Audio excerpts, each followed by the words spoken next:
नमस्कार दोस्तों, मैं हूं अंकित अग्रवाल। स्वागत करता हूं आप सभी का स्टडी आईक्यू पर। दोस्तों देखिए, आप में से जो भी यूपीएससी के एस्पिरेंट्स हैं, जब आपने तैयारी स्टार्ट की होगी या फिर आप में से जो भी लोग अभी तैयारी कर रहे हैं, तो आप सभी के मन में एक सवाल अक्सर रहता है कि आईएएस की सैलरी कितनी होती है। इनफैक्ट एक जो आम नागरिक है, जो इस यूपीएससी के प्रिपरेशन में नहीं है, उसके अंदर भी कहीं ना कहीं जिज्ञासा होती है कि आईएएस की सैलरी कितनी होती होगी। और कई बार मैंने क्रिटिसिज्म भी देखा है, बहुत लोग क्रिटिसाइज करते हैं कि देखो आईएएस के अंदर सरकार जो है बहुत ज़्यादा सैलरी देती नहीं है और इसीलिए हमारे देश में करप्शन होता है। Let me tell you, this is rubbish rubbish. क्योंकि इस वीडियो को आप एंड तक देखिएगा, आपको समझ में आएगा कि आईएएस के ऊपर सरकार जो है वो कितने रुपए खर्च करती है। आप इसको कंपेयर ही नहीं कर सकते किसी और जॉब से।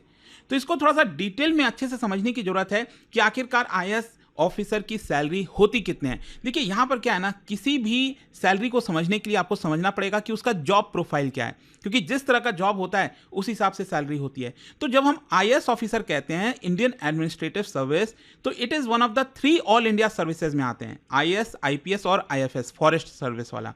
और ये सबसे prestigious and sought after careers है भारत के अंदर। कहीं ना कहीं बचपन में हर एक किसी का कुछ ना कुछ हद तक सपना रहता होगा कि मुझे आईएएस ऑफिसर बनना है। अक्सर कई बार देखा गया है, भले ही वो आप तैयारी कर रहे हो नहीं कर रहे हो, लेकिन एक बार सोचा जरूर जाता है कि क्या हम यूपीएससी का एग्जाम दे सकते हैं। और आईएएस ऑफिसर बहुत क्रिटिकल रोल निभाते हैं देश की हर एक, ऑलमोस्ट कोई भी चीज़ अगर आप देखोगे ना जो सरकार इंप्लीमेंट कर रही है, उसके पीछे आपको आईएएस ऑफिसर का रोल डेफिनेटली देखने को मिलेगा। मैं आपको कुछ की रिस्पॉन्सिबिलिटीज़ की बात करता हूँ। डिस्ट्रिक्ट एडमिनिस्ट्रेशन, पूरे डिस्ट्रिक्ट को चलाना आईएएस ऑफिसर का काम होता है।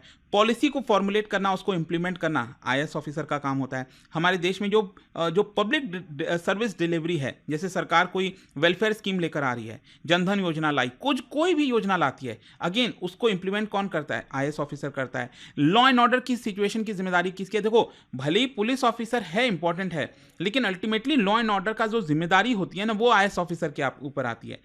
एडवाइजरी रोल हो गया, सुपरविजन ऑफ डिपार्टमेंट हो गए, कैबिनेट सेक्रेटरी, अलग अलग सेक्रेटरी, तो वो सब कुछ आपको अक्सर आईएएस ऑफिसर ही देखने को मिलते हैं। और क्वेश्चन अगर ये है कि उनकी सैलरी कितनी होती होगी, ये हमने उनका रोल समझ लिया। अगर उनकी सैलरी की बात करें तो आप सब जानते हैं कि हमारे देश में सरकारी जो कर्मचारी हैं उनको पे कमीशन के हिसाब से सैलरी दी जाती है। तो अभी जब मैं वीडियो रिकॉर्ड कर रहा हूं तो 7th पे कमीशन अभी तक चल रहा है और 8th पे कमीशन की भी चर्चा हो रही है। लेकिन 7th पे कमीशन के हिसाब से अगर आप देखो तो अलग अलग लेवल्स देखने को मिलेंगे। तो यहां पर जब आप आईएएस ऑफिसर बनते हैं, जब फर्स्ट टाइम आपकी एंट्री होती है, आपकी ट्रेनिंग हो गई लवासना में, उसके बाद जब आपकी पोस्टिंग होती है ना, तो आप जूनियर टाइम स्केल पर होते हो, लेवल 10 वाले स्केल पर होते हो। उसके हिसाब से लेवल 10, 11, 12 जैसे जैसे आपको एक्सपीरियंस बढ़ता रहता है, उसके हिसाब से आपकी पोस्टिंग होती है। तो जब आप आईएएस ऑफिसर बनते हो, ध्यान रखिएगा, आपको डायरेक्टली डिस्ट्रिक्ट कलेक्टर नहीं बना दिया जाता है, क्योंकि वो तो एक बहुत बड़ी पोस्ट हो गई ना। डिस्ट्रिक्ट कलेक्टर मतलब आपको पूरे एक जिले को संभालना है। तो आप कई सालों तक एक्सपीरियंस गेन करते हो, सीखते हो, तब जाकर आपको डीएम बनाया जाता है। तो यहां पर लेवल 10 में आप होते हो एसडीएम, सब डिविजनल मजिस्ट्रेट कहते हैं जिसको, असिस्टेंट कलेक्टर भी आप कह सकते हैं, एसडीएम जिनको कहा जाता है। तो ये एंट्री लेवल की पोस्ट होती है। इसकी सैलरी मैं आपको आगे बताऊंगा, लेकिन इसके अलावा फिर कुछ साल के आपके सर्विस के बाद, एक्सपीरियंस के बाद आप लेवल 11 पर चले जाते हो। डिप्टी कलेक्टर हो गया, अंडर सेक्रेटरी हो गया, ये आपकी पोस्टिंग होती है। फिर इसके अलावा लेवल 12 पर यहाँ पर फाइनली आप डिस्ट्रिक्ट मजिस्ट्रेट बन सकते हो। मतलब आपने कई साल, 4, 5, 6 साल कम से कम अपना एक्सपीरियंस ले लिया, फिर सरकार को लगता है कि आपको डीएम बना देना चाहिए। और डीएम भी किसका? कोई पहले स्टार्टिंग में आपको कोई छोटे मोटे डिस्ट्रिक्ट का बनाया जाता है जो शायद उतना इंपॉर्टेंट ना हो, तो वहाँ पर आपकी पोस्टिंग होती है। वहाँ से जब आप सीखते हो फिर आपके एक बड़े डिस्ट्रिक्ट की जिम्मेदारी दी जाती है। इस तरह से पोस्टिंग होती रहती है। तो लेवल 13 पर फिर आते हैं, जहाँ पर डायरेक्टर, स्पेशल सेक्रेटरी, ये करीब 13 साल के सर्विस के बाद होता है, जहाँ पर आप पॉलिसी फॉर्मुलेशन की तरफ धीरे धीरे जाने लगते हैं। फिर इसके अलावा यहाँ पर सेक्रेटरी लेवल हो गया, सेक्रेटरी मतलब अलग अलग डिपार्टमेंट, मिनिस्ट्रीज के सेक्रेटरी, ये लेवल 14 होता है। देन इसके अलावा प्रिंसिपल सेक्रेटरी हो गए, जो कि आपको गवर्नमेंट ऑफ इंडिया में देखने को मिलेगा। 15 और 16 लेवल इसके अंदर आता है। 17th लेवल पर चीफ सेक्रेटरी, जो स्टेट में सीएम होता है ना, उसके जो सेक्रेटरी होते हैं उनको हम चीफ सेक्रेटरी कहते हैं। और आईएएस के अंदर जो सबसे टॉप पोस्ट होती है वो होती है लेवल 18 की, जिनको हम कहते हैं कैबिनेट सेक्रेटरी। मतलब कैबिनेट सेक्रेटरी से बड़ा आईएएस की पोस्ट नहीं है। ठीक है, ये ध्यान रखिएगा। मैं सर्विस की बात कर रहा हूँ। हाँ, हो सकता है कि कभी एक आईएएस ऑफिसर को गवर्नर बना दिया जाए, तो वो एक अलग हो गया ना, वो तो सिस्टम ही अलग हो गया कि रिटायरमेंट के बाद आपको गवर्नर दिया जा रहा है, वो एक अलग चीज़ है। लेकिन एज एन आईएएस ऑफिसर जो सबसे टॉप पोस्ट होती है उनको हम कैबिनेट सेक्रेटरी कहते हैं, तो ऑब्वियस सी बात है यहाँ पर सैलरी भी सबसे ज़्यादा यहीं पर होती होगी। एंड प्रमोशंस डिपेंड करता है कि आपकी सर्विस कैसी रही, परफॉर्मेंस कैसा रहा, क्या वैकेंसीज अवेलेबल हैं कि नहीं। अब कैबिनेट सेक्रेटरी का पोस्ट तो एक ही है, तो सबको तो बना नहीं सकते, तो वैकेंसीज के हिसाब से काफ़ी हद तक डिपेंड करता है। तो हायरार्की और जो पे लेवल अगर आप देखोगे तो 10 to 13 का जो पे लेवल होता है, इसमें 1 से 15 साल की सर्विस का एक्सपीरियंस होता है। 14 to 15 यहाँ पर 15 से 25 साल का एक्सपीरियंस होता है आपको। 16 और 18 जो पे लेवल है, यहाँ पर अगेन जो टॉप बाबूज है ना, टॉप लेवल के जो ब्यूरोक्रेट्स होते हैं स्टेट में, सेंट्रल लेवल पर, उनको दिया जाता है। और सेंट्रल पोस्टिंग मतलब जो कैबिनेट सेक्रेटरी हो गया ना, जो लेवल 18 वाला, वो सबसे ज़्यादा सैलरी होती है। अब सैलरी अगर आप देखोगे यहाँ पर तो आपको समझ में आ जाएगा। ये जो मैं लेवल की बात कर रहा था ना, 10, 11, 12, 13, तो उसी लेवल के हिसाब से आपकी सैलरी बढ़ती रहती है। तो वो उसी लिए मैं पहले आपको ये बताना चाह रहा था कि लेवल 10 में जब आप आईएएस ऑफिसर बनते हो, एसडीएम बनते हो, तो यहाँ पर आपकी जो बेसिक पे होती है, आप ध्यान से समझिएगा, ये सिर्फ बेसिक पे है, इससे कहीं कई गुना ज़्यादा आपको बेनिफिट मिलता है। मैं आपको धीरे धीरे बताऊंगा, लेकिन बेसिक पे आप देख सकते हो एज पर 7th पे कमीशन ये रहा आपका 56,100 रुपीज़। फिर additional district magistrate deputy secretary के लेवल 11 में आप देखो तो 67,700। फिर उसी हिसाब से आप जो भी चाहो देख सकते हो। लेकिन यहां पर जब आप चीफ सेक्रेटरी बनते हो या फिर सेक्रेटरी बनते हो सेंट्रल लेवल पर, वहां पर आपकी सैलरी 2,25,000 हो जाती है लेवल 17 में।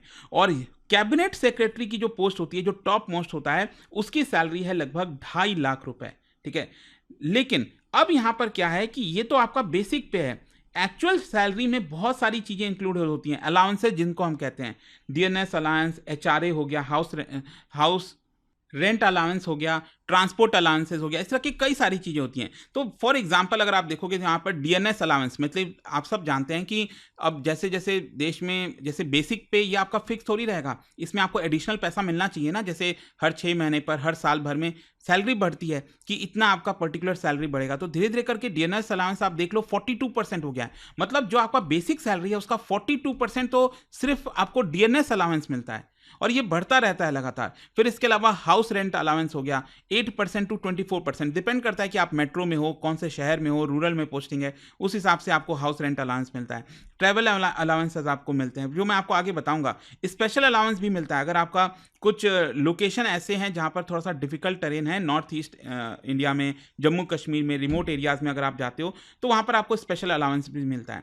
मेडिकल फैसिलिटीज मिलती है, पूरा आपका मेडिकल का खर्चा इंक्लूडेड रहता है। तो एक तरह से बेसिक पे ये हो गया, मान लो एंट्री लेवल पर डीएनएस अलाउंस आप देखिए ये हो गया। तो टोटल कुल मिलाकर एंट्री लेवल पर आपकी जो सैलरी है वो 1,05,000 होती है। लेकिन हाँ, इसमें से आपका कुछ डिडक्शन हो जाता है, जैसे टीडीएस हो गया, प्रोविडेंट फंड में कुछ पैसा आपका चला गया मान लीजिए, तो ये कुल मिलाकर आपका 10 से 15,000 रुपए कट हो जाता है। और आपके इन हैंड जो सैलरी आती है, एक एंट्री लेवल की मैं बात कर रहा हूं आईएएस ऑफिसर की, मतलब कैश वाला अमाउंट, कैश अमाउंट जो आपके अकाउंट में आएगा, खाते में आएगा, वो लगभग 85,000 रुपीज से 95,000 रुपीज के करीब होता है। ये आईएएस ऑफिसर की बेसिक सैलरी, मतलब ये कैश आपके अकाउंट में आएगा। अब मैं बार बार ये इसलिए कह रहा हूं क्योंकि इसके अलावा जो बेनिफिट्स है ना, वो इससे कहीं ज्यादा आपको देखने को मिलेगा। क्योंकि पर्क्स अगर आप देखोगे आईएएस ऑफिसर को, मतलब आप उसको शायद काउंट ही नहीं कर पाओगे, इतनी सारी चीजें मिलती हैं। फॉर एग्जांपल रेसिडेंस हो गया, ऑफिशियल जो बंगलो सरकार देती है, रेंट फ्री गवर्नमेंट बंगलो आपको मिलता है प्राइम एरियाज में। किसी भी शहर में आप जाओगे प्राइम एरियाज में आपको, और वहां का आप रेंट पूछ लेना कहीं पर भी, कहीं ज़्यादा, बहुत ज़्यादा रेंट होता है। दिल्ली जैसे शहरों में, गुड़गांव जैसे, आप देखो ना कितने कितने लाख लाख रुपए के रेंट होते हैं। तो डिस्ट्रिक्ट हेडक्वार्टर जो है, स्टेट कैपिटल हो गया, वहाँ पर आपका प्राइम एरियाज में आपको बंगलो दिए जाते हैं। स्पेशियस होता है, ऐसा वैसा बंगलो नहीं है, वहाँ पर गार्डन होगा, सिक्योरिटी होगा, स्टाफ क्वार्टर्स होगा, सब कुछ। फर्नीचर और मेंटेनेंस ये आपको वहाँ की जो पीडब्ल्यूडी है वो आपको प्रोवाइड करती है। इलेक्ट्रिसिटी, वाटर, गैस सब फ्री रहता है या तो हेविली सब्सिडाइज रहता है। मेट्रो सिटीज़ में जो आईएएस ऑफिसर हैं वो बंगलो, क्योंकि वो अपार्टमेंट्स वगैरह थोड़े से कॉन्सेप्ट होते हैं ना, तो उस तरह से आपको वो भी दिए जा सकते हैं। फिर इसके अलावा व्हीकल और ट्रांसपोर्ट, आपको एक गाड़ी दी जाएगी। गाड़ी ऐसा नहीं कि खाली गाड़ी में आपका ड्राइवर होगा ऑल टाइम, फ्यूल एक्सपेंसेस होंगे, जहाँ भी आपको जाना है जाओ, जितना जाना है जाओ, आपको टेंशन ही नहीं है फ्यूल का। ट्रांसपोर्ट आपको फैमिली मेंबर्स को जब कोई ऑफिशियल इवेंट हो रहा है तो उसके लिए, ऑल्दो कई बार गलत इस्तेमाल भी कर लेते हैं, फैमिली मेंबर्स हर जगह इस्तेमाल करने लग जाते हैं, वो नहीं सही है, लेकिन बाकी के ऑफिशियल इवेंट में अगर आप जाओ तो फैमिली मेंबर्स के लिए भी वो ट्रांसपोर्ट अलाउड होता है। फिर इसके अलावा डोमेस्टिक हेल्प हो गया, डोमेस्टिक हेल्प में कौन, पियोन हो गया आपका, एक गार्डनर हो गया, माली, कुक हो गया, सिक्योरिटी गार्ड हो गया। तो ये आप समझ रहे हो, ये इतने सारे आपको ह्यूमन रिसोर्स दिए जा रहे हैं, आपको इतने सारे अलग से बेनिफिट्स दिए जा रहे हैं। फिर ये तो छोड़िए, इसके अलावा आप सोचो लीव ट्रैवल कंसेशन, मतलब आप कोई डोमेस्टिकली कहीं ट्रैवल करना चाह रहे हो फैमिली के साथ, तो उसके लिए आपको कुछ कंसेशन मिलता है, आपकी जॉब सिक्योरिटी रहती है, ये मैं चर्चा करूंगा आगे। आप किसी प्राइवेट सेक्टर में बता दो कहीं पर एकदम 100% आपको जॉब सिक्योरिटी मिले, वो आपको यहाँ पर मिलती है। इसके अलावा रेपुटेशन की तो आप बात ही छोड़ दो, कितना आपका रुतबा होता है, इन्फ्लुएंस होता है आपका, वो एक अलग ही चीज़, आपकी अथॉरिटी होती है, इमेंस रेस्पेक्ट होता है आपके लिए। ग्रेच्युटी और पेंशन तो मिलता ही है आगे चलकर रिटायरमेंट के बाद। स्टडी लीव भी मिलता है, अगर आप मान लीजिए IAS ऑफिसर की पोस्टिंग में अगर आप बीच में आपको लगता है कि कहीं आप हायर स्टडी करना चाहते हैं जो आपके लिए बेनिफिशियल होगा, सरकार वो भी अलाउ करती है, और वो स्पॉन्सर करती है कई बार गवर्नमेंट ऑफ इंडिया कि यहाँ पर हम आपका हायर स्टडीज़ खर्चा उठाएंगे, लंदन में जहाँ भी आपको पढ़ना है, और उसमें तो आप सोचिए लाखों करोड़ों रुपए खर्च होते हैं, वो भी सरकार आपके लिए उठाती है। और ये जो मैं आपसे बोल रहा था ना, आर्टिकल 311 के तहत आपको प्रोटेक्शन मिलता है, मतलब आपको कोई ऐसे ही नहीं निकाल सकता, ज़्यादा से ज़्यादा आपको जो है आपको पोस्टिंग चेंज की जाती है, आपकी एक जगह से दूसरी जगह आपको शिफ्ट कर दिया जाएगा, लेकिन आपको हटाया नहीं जा सकता। आपको हटाया कुछ कंडीशंस में ही जा सकता है। फॉर एग्जांपल रिटर्न चार्जेस आपको पहले बताए जाएंगे कि ये आपके ऊपर चार्जेस लगाए जा रहे हैं, फिर आपको अपॉर्चुनिटी दी जाएगी, रीजनेबल अपॉर्चुनिटी दी जाएगी तो क्या, ताकि आप अपने आप को डिफेंड कर सकें, और एक डिपार्टमेंटल इंक्वायरी बैठाई जाएगी, तब जाकर कहीं ना कहीं अगर वो सारी चीज़ें हो जाती हैं तब आपको कहीं ना कहीं इससे हटाया जा सकता है, जो कि अगेन बहुत मुश्किल है एज एन IAS ऑफिसर आपको हटाना, जिससे फेयरनेस बना रहे, ट्रांसपेरेंसी रहे, अकाउंटेबिलिटी रहे, मतलब आपकी जॉब सिक्योरिटी का तो आपको कोई टेंशन ही नहीं है। तो ये आपको देखने को मिलता है एज पर, ये हमारा कॉन्स्टिट्यूशन प्रोवाइड करता है।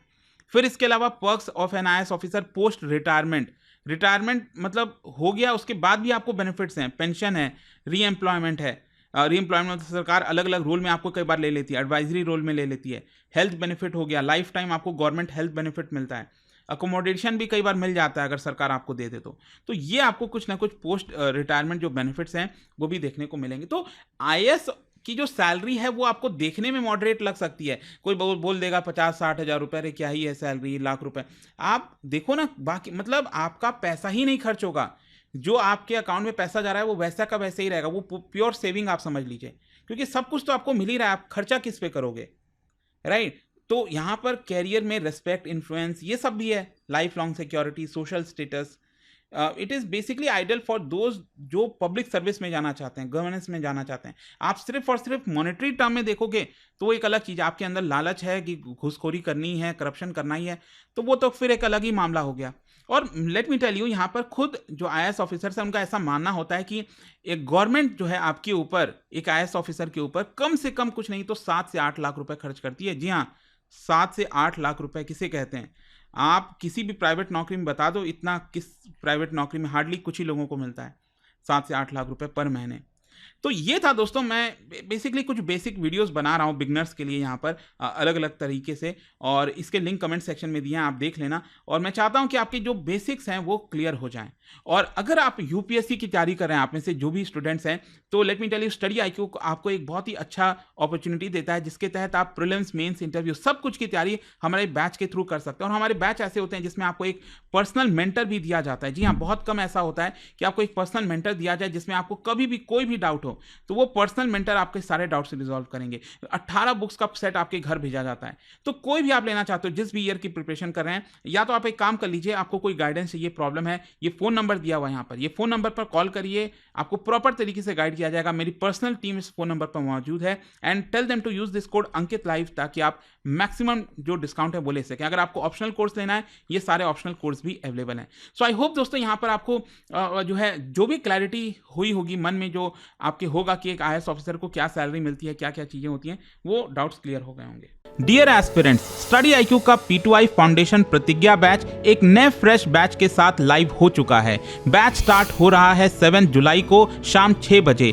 अब IAS की तैयारी बनेगी और भी आसान। प्रॉपर क्लैरिटी, एक्सपर्ट गाइडेंस और इंडिया के टॉप यूपीएससी एजुकेटर्स के साथ। यह बैच उन सबके लिए है जो यूपीएससी 2026 लिखने वाले हैं और जिन्होंने अभी तक शुरुआत नहीं की है या अभी भी कंफ्यूज्ड हैं डायरेक्शंस को लेकर। 1000+ आवर्स की live classes full structured road map के साथ, 1-on-1 पर्सनल मेंटरशिप, हर स्टूडेंट को मिलेगा personalised guidance, hand written notes, smart और क्विक रिवीजन के लिए, PRP MRP residential programmes, prelims और मेंस के कंप्लीट सपोर्ट के लिए। और यह सबके साथ मिलता है कमिटमेंट का फुल रिटर्न। प्रीलिम्स क्लियर करो, फुल रिफंड पाओ, हर मंथ के टॉपर्स को 11,000 रुपीज तक के कैश रिवॉर्ड्स। लेकिन दोस्तों बैच स्टार्ट होने में अब सिर्फ कुछ ही दिन बचे हैं, तो डिसीजन अभी लेना जरूरी है। अभी डाउनलोड करो स्टडी IQ ऐप या विजिट करो वेबसाइट, सर्च करो P2I फाउंडेशन प्रतिज्ञा बैच, सेलेक्ट करो टारगेट ईयर 2026, क्लिक करो बाय नाउ और अप्लाई करो code Ankit live ANKITLIVE for maximum discount. अभी भी अगर आपको कोई डाउट है तो मेरी पर्सनल टीम को कांटेक्ट कर सकते हैं ऑन दिस नंबर 092400232293। यह सिर्फ एक कोर्स नहीं, यह है आपके IAS ड्रीम का असली launch pad. Start your UPSC journey strong, smart and unstoppable.